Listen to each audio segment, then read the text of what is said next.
Bonjour. On est à la dernière partie du cours sur le bilan martial ou le métabolisme du fer. On a vu le fer, c'est quoi? On a vu sa répartition. On a vu les différents compartiments du fer, le compartiment fonctionnel, le compartiment de réserve, compartiment circulant.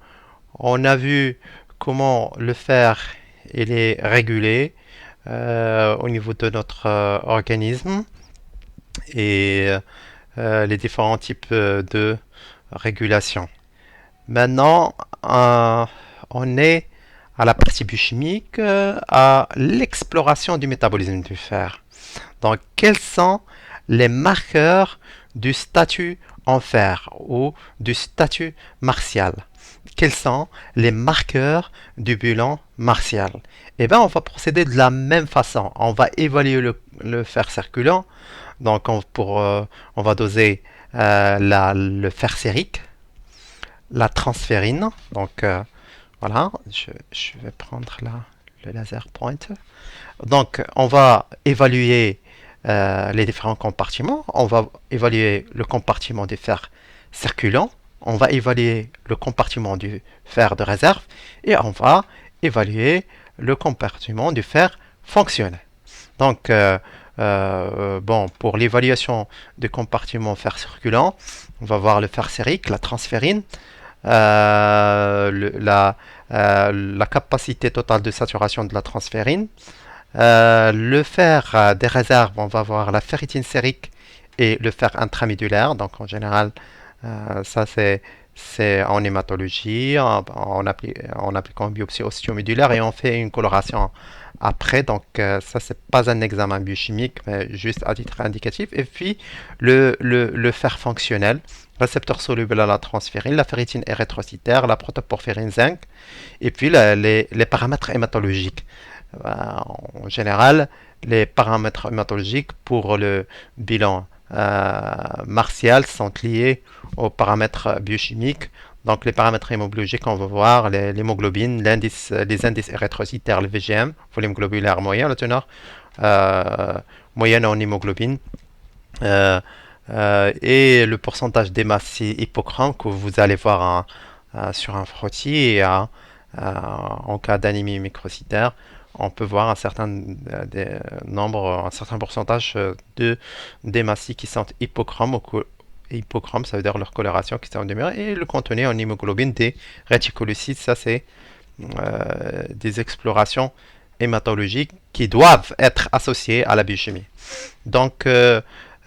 Pour l'exploration du fer circulant, le fer sérique, moi je dis, l'adage dit, il faut, pour le bilan martial, il faut tout doser sauf le fer. Il faut tout doser sauf le fer.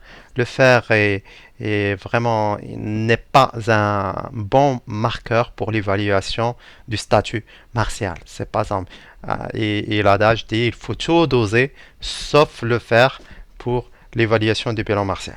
Mais en général, si on dose le fer, on doit l'associer à la transférine. On doit l'associer à la transférine pour avoir un intérêt clinique.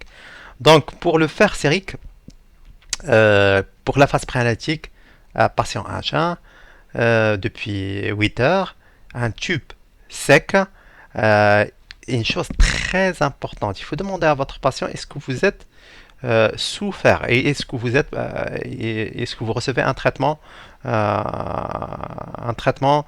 par le fer. Voilà, les fumes à fer, tous les médicaments euh, pour la supplémentation en fer. Donc, vous allez le demander à votre patient avant de le prélever. Donc, avant tout traitement par le fer, et on le fait puisque le fer il suit un rythme circadien. On va le faire le matin à jeun depuis 8 heures. Alors, la phase analytique, le fer, il est lié à la transférine, comme c'est le fer circulant. Donc, on a la technique de dosage, une technique spectrophotométrique, une colorimétrie avec différents chromogènes qu'on peut utiliser. Voilà. Donc, pour l'intérêt des dosages du fer, j'ai dit qu'il faut tout doser sauf le fer. L'intérêt, il est nul du dosage du fer isolé. Mais il faut l'associer. Il doit être accompagné par le dosage de la transférine et on va savoir pourquoi en ce qui concerne la transférine. Mais doser le fer seulement ne va pas vous donner une idée sur le statut martial de votre patient. Donc les valeurs usuelles, c'est pour l'homme 10 à 30 micromoles par litre, la femme 8 à 28 micromoles par litre et nouveau-né 10 à 36 micromoles, 2 mois à la puberté entre 11 et 24 micromoles par litre. Donc on vous donne toujours les indices les coefficients pour convertir du micromole par litre en milligrammes par litre. Alors on passe maintenant, puisqu'on a dit le fer doit être associé, le fer sérique doit être associé à quoi? À la transférine. Donc la transférine, c'est la protéine du transport du fer. C'est toujours un tube sec, un tube rouge, bouchon rouge, le patient à jeun depuis 8 heures. La technique de dosage, ce sont des techniques immunochimiques qu'on a vues, immunophilémétrie ou immunoturbidimétrie. Ce sont des techniques standardisées avec des étalons internationaux. Alors, le coefficient de saturation de la transférine en micromoles par litre, la capacité, on va calculer la capacité totale de saturation de la transférine. La capacité totale de saturation de la transférine. Donc, une fois on a dosé la transférine, on a ces valeurs. D'accord? On sait que la transférine, on a dit que c'est une protéine bilobée et qui transporte 2 molécules de fer ferrique. Donc, transporte 2 molécules de fer ferrique. Donc, pour calculer la capacité totale de saturation de la transférine, on va mesurer la totalité de la transférine. Donc, c'est la transférinémie totale. Donc, on va calculer la capacité totale de saturation de la transférine en micromoles par litre est égale à la transférine qu'on a dosée en grammes par litre fois 25. Donc, comme ça, on aura la capacité totale. Ça fait la capacité totale de fixer le fer. On a dit que la transférine n'est saturée qu'à 30%. Donc, le 1 tiers. Si on ne doit pas dépasser le 1 tiers de la saturation. Donc, pour calculer la capacité totale à 100% de saturation de la transférine, c'est ça, capacité totale de saturation de la transférine en micromole par litre, c'est la transférine en grammes par litre fois 25. Une fois on aura la capacité totale de la saturation de la transférine, on peut calculer le coefficient de saturation de la transférine. Rappelez-vous des maladies de surcharge. On a dit que ce coefficient il est important dans les maladies de surcharge en fer, les hémochromatoses que vous allez voir en pathologie. D'accord? La capacité de saturation de la transférine en pourcentage est égale. Le fer sérique, là, le fer a un rôle. Et là, il faut le doser. Donc, le fer sérique sur la capacité totale de saturation de la transférine fois 100. Voilà, pour avoir le coefficient de saturation de la transférine. Donc, une fois le coefficient de la saturation de la transférine en pourcentage, vous voyez ici, parce que le fer en micromole par litre et la capacité de saturation de la transférine, c'est en micromole par litre aussi. Donc, on aura les deux unités qui vont sauter et on aura un pourcentage. Fois 100 pour avoir le pourcentage, aura un coefficient et un pourcentage. Donc, coefficient de saturation de la transférine, il doit être entre 20 à 40% entre 20 et 40% chez l'homme. Donc, s'il est dépassé, s'il dépasse 40% chez l'homme, on est devant une surcharge en fer. D'accord? On est devant une surcharge en fer. Quand on a inférieur à 20%, ça veut dire on a manque de fer. Hein, on est dans l'hyposidérémie. On a moins de fer. D'accord? Quand on dépasse 40% chez l'homme et la valeur en général du coefficient de saturation en pourcentage. C'est très important. Donc il faut connaître ces formules hein, et comment calculer le coefficient de saturation de la transférine.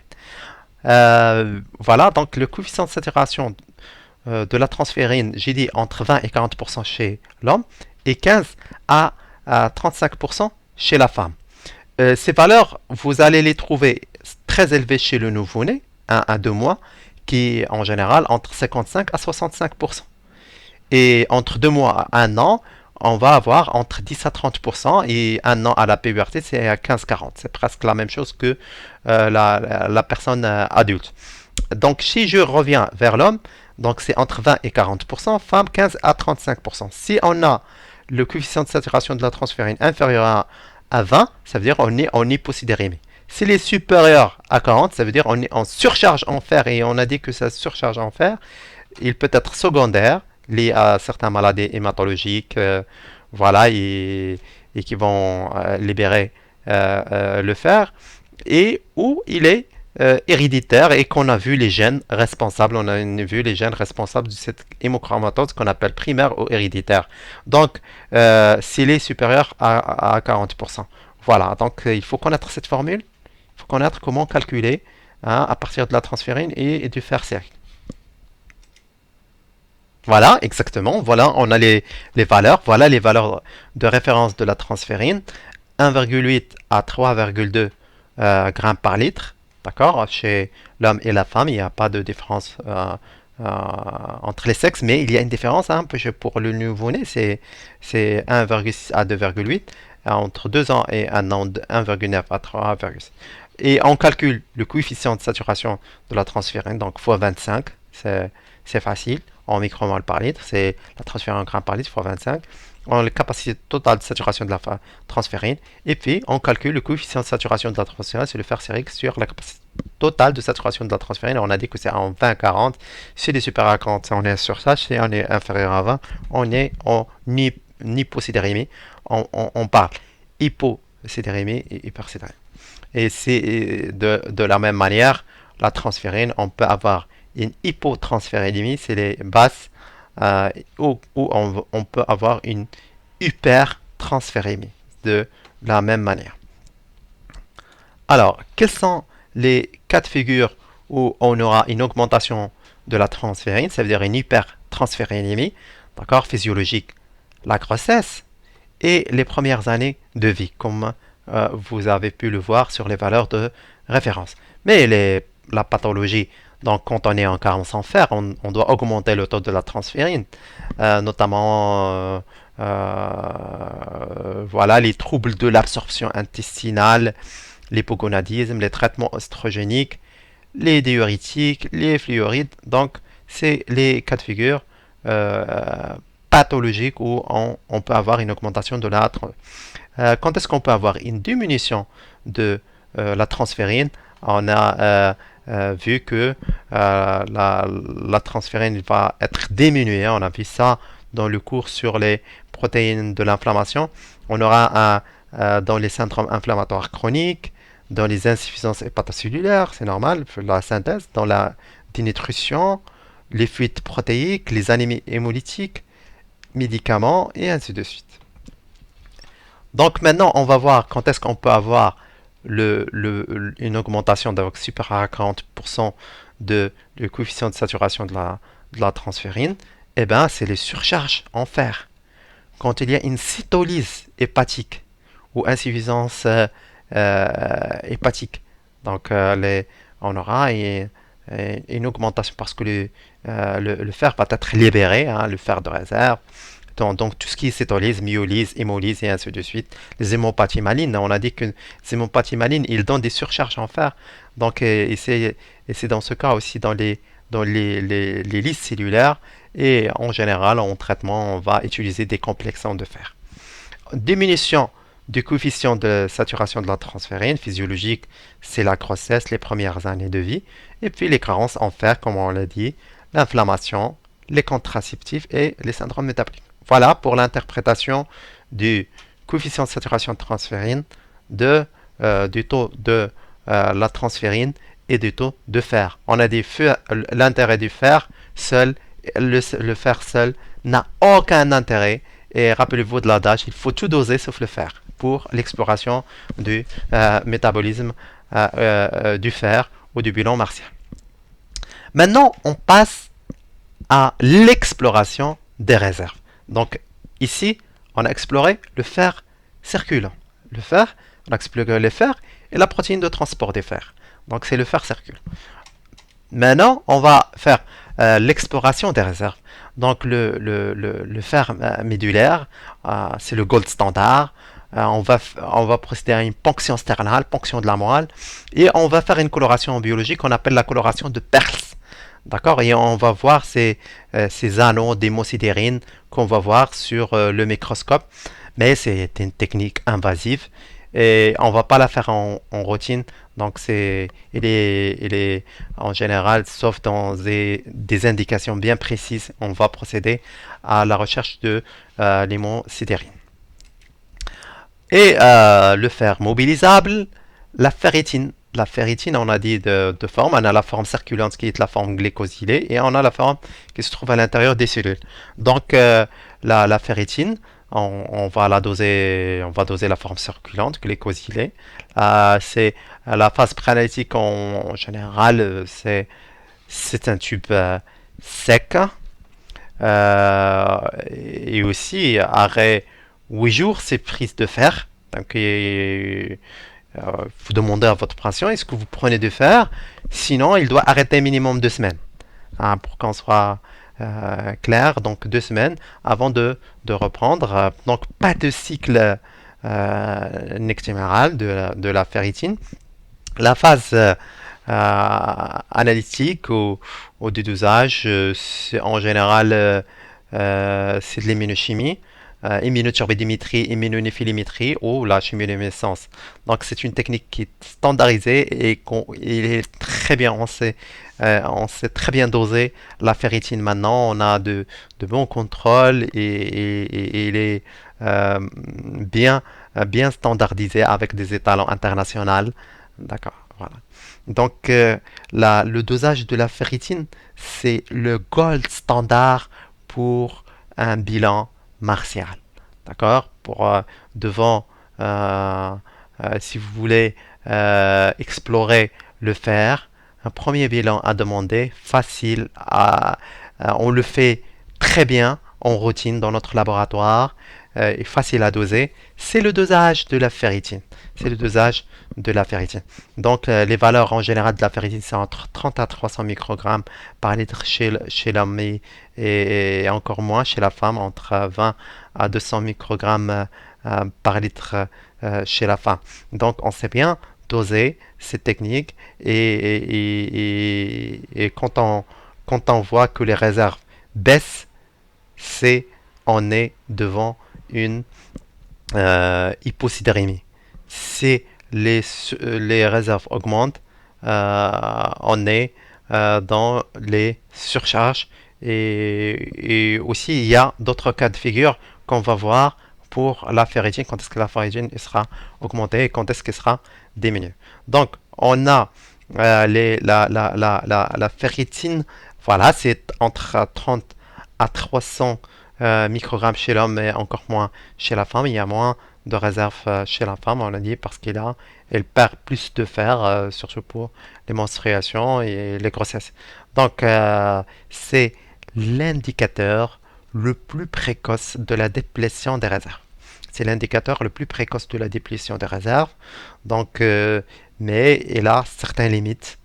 Il manque de spécificité.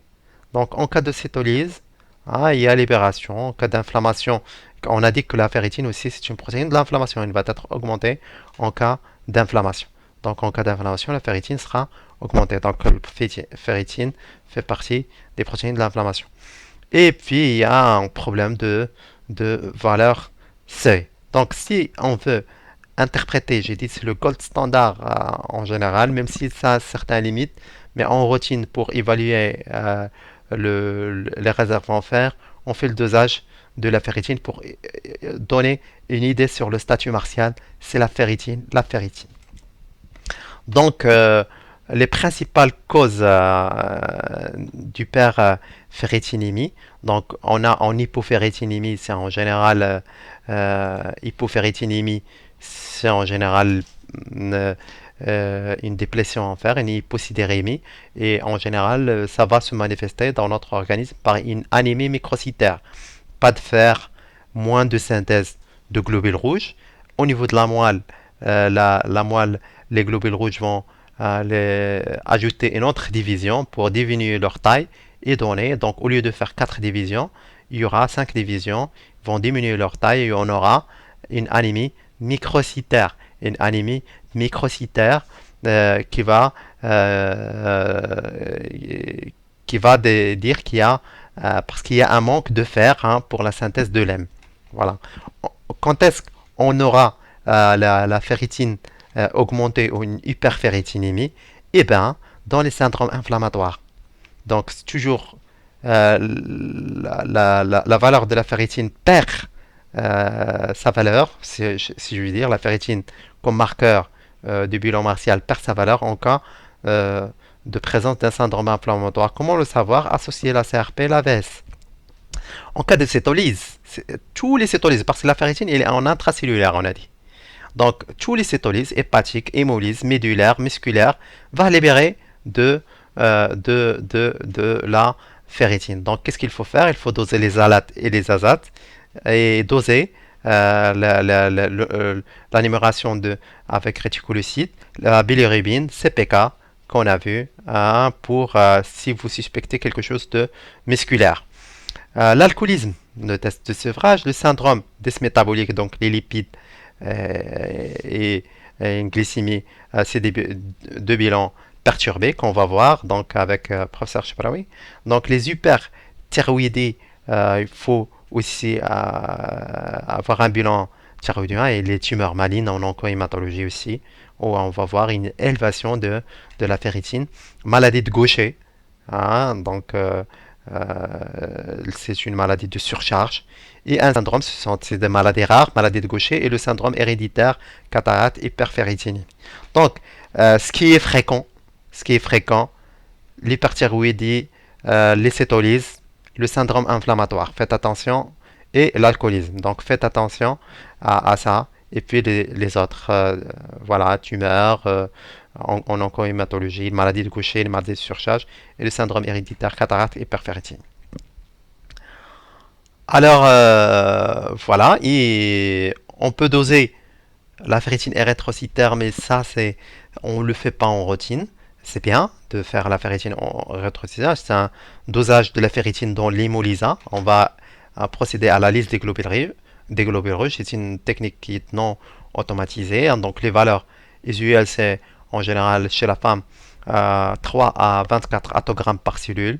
L'homme de 8 à 36,8 attogrammes par cellule. Bon, c'est des techniques qu'on ne fait pas en routine. On fait pas en routine. Alors, après l'exploration du fer circulant et du fer de réserve, on passe à l'exploration du fer fonctionnel. En exploration du fer fonctionnel.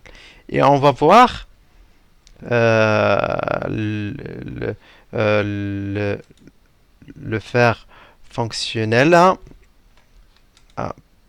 On va voir toujours le récepteur soluble à la transférine.